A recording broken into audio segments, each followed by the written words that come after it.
नमस्कार। आज के इस खास एक्सप्लेनर में हम एक बहुत ही इंटरेस्टिंग टॉपिक पर बात करने वाले हैं।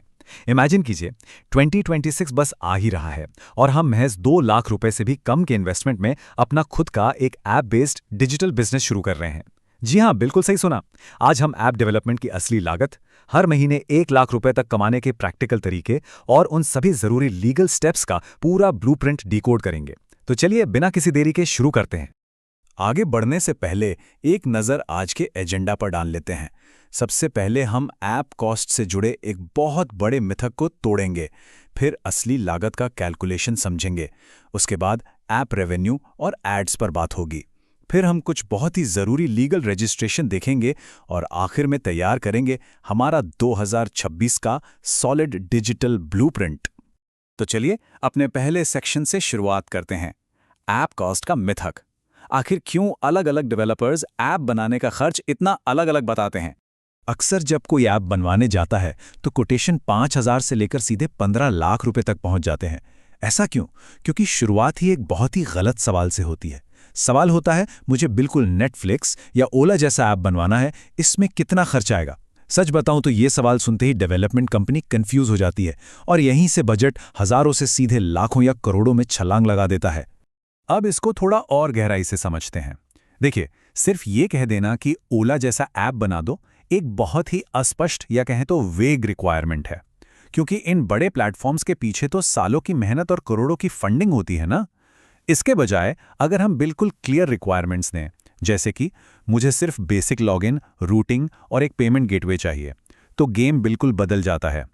कंपनी को एंड गोल क्लियर हो जाता है और जो कोटेशन मिलता है वो बिल्कुल जमीन पर यानी एक सही बजट के अंदर आ जाता है।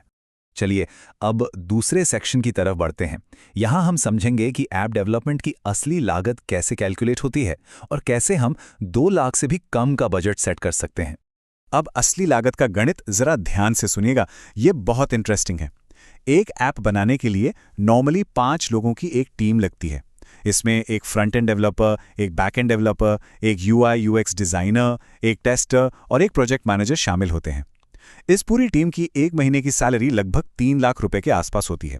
अब सोचिए, अगर एक बेसिक ई कॉमर्स ऐप बनवाना है तो एक प्रोफेशनल टीम को इसे बनाने में महज 5 से 10 दिन का समय लगता है। तो अगर हम समय और मेहनत का हिसाब लगाएं तो उस बेसिक ऐप की असली लागत सिर्फ 30 से 50,000 रुपए के बीच ही आनी चाहिए। है ना कमाल की बात? तो यहाँ से सबसे बड़ा टेकअवे क्या है? टेकअवे ये है कि एक शानदार बिजनेस शुरू करने के लिए किसी बहुत बड़े बजट की शुरुआत में ही ज़रूरत नहीं है। जो 2 लाख, 5 लाख या 10 लाख का बजट है, ऐप उसी में बन जाएगा।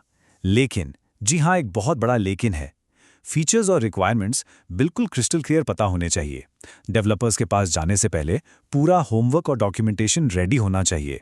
बजट तो हमने समझ लिया, अब आते हैं सबसे एक्साइटिंग पार्ट पर, सेक्शन 3 यानी ऐप रेवेन्यू और एड नेटवर्क्स। आखिर इस प्लेटफॉर्म से कमाई कैसे होगी? देखिए, अगर हम 1 लाख रुपए महीने की कमाई का टारगेट लेके चल रहे हैं तो हमें एड नेटवर्क रेवेन्यू साइकिल को समझना होगा। ये साइकिल बहुत ही सिंपल और स्ट्रेट फॉरवर्ड है। सबसे पहले किसी एड प्रोवाइडर कंपनी के साथ साइन अप करना होता है। साइन अप करते ही वो एक यूनिक कोड देते हैं, बस उस कोड को ऐप में इंटीग्रेट करना होता है। इसके बाद ऐप पर एड्स दिखने शुरू हो जाते हैं। अब असली जादू यहां से शुरू होता है। जैसे यूजर्स उन एड्स पर क्लिक करते हैं, रेवेन्यू जनरेट होना शुरू हो जाता है। अगर यूजर बेस अच्छा है तो ये हर महीने 1 लाख रुपए या उससे भी ज्यादा की कंसिस्टेंट इनकम बनाने का एक बहुत ही सस्टेनेबल और प्रूवन तरीका है। रेवेन्यू मॉडल सेट करने के बाद अब हम सेक्शन 4 में बात करेंगे कुछ बहुत ही जरूरी कानूनी रजिस्ट्रेशंस की। एक सक्सेसफुल बिजनेस के लिए सही लीगल स्ट्रक्चर होना बहुत ही क्रूशियल है। अपने बिजनेस को लीगली सिक्योर और स्ट्रांग बनाने के लिए सबसे पहला कदम है सही लीगल स्ट्रक्चर चुनना। प्रोप्राइटरशिप से शुरुआत की जा सकती है या फिर प्राइवेट लिमिटेड कंपनी बनाई जा सकती है। ये पूरी तरह विजन पर डिपेंड करता है। इसके बाद आता है जीएसटी। अगर सर्विसेज का टर्नओवर 20 लाख और गुड्स का 40 लाख पार कर जाता है तो जीएसटी रजिस्ट्रेशन अनिवार्य हो जाता है। अच्छा, एक और बहुत काम की चीज है एमएसएमई उद्यम रजिस्ट्रेशन, जो बिल्कुल मुफ्त होता है। इससे सरकारी टेंडर और बैंक लोन मिलने में बहुत प्रायोरिटी मिलती है। और हाँ, ब्रांड की आइडेंटिटी को सुरक्षित रखने के लिए ट्रेडमार्क रजिस्ट्रेशन करवाना बिल्कुल मत भूलिएगा। यह इंटेलेक्चुअल प्रॉपर्टी की सबसे बड़ी ढाल है।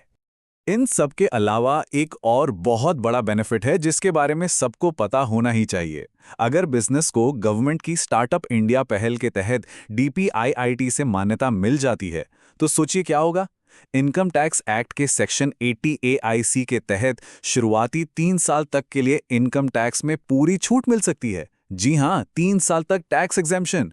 किसी भी नए डिजिटल बिजनेस को तेजी से ग्रो करने के लिए ये एक गेम चेंजर साबित हो सकता है। चलिए, अब हम अपने एक्सप्लेनर के आखिरी और सबसे महत्वपूर्ण हिस्से सेक्शन 5 पर पहुंच गए हैं। 2026 का डिजिटल ब्लूप्रिंट और इस शानदार मार्केट अपॉर्चुनिटी का फायदा कैसे उठाएं। जरा इस नंबर पे गौर कीजिए, 92.45 बिलियन। एक अनुमान के मुताबिक 2026 तक भारत में मोबाइल ऐप डाउनलोड्स का आंकड़ा 92.45 बिलियन को पार कर जाएगा। ये नंबर अपने आप में एक बहुत बड़ी कहानी कह रहा है। डिजिटल इंडिया की इस लहर में मार्केट का जो स्कोप है और ऑनलाइन बिजनेस के जो अवसर बन रहे हैं, वो लिटरली अनप्रेसिडेंटेड हैं। यानी ऐसा स्केल पहले कभी नहीं देखा गया। तो अब जब हमारे सामने ऐप डेवलपमेंट की असली लागत की ट्रांसपेरेंसी है, मोनेटाइजेशन का सॉलिड प्लान है और एकदम क्लियर लीगल स्टेप्स का पूरा खाका मौजूद है, तो आखिर में सिर्फ एक ही सवाल बचता है।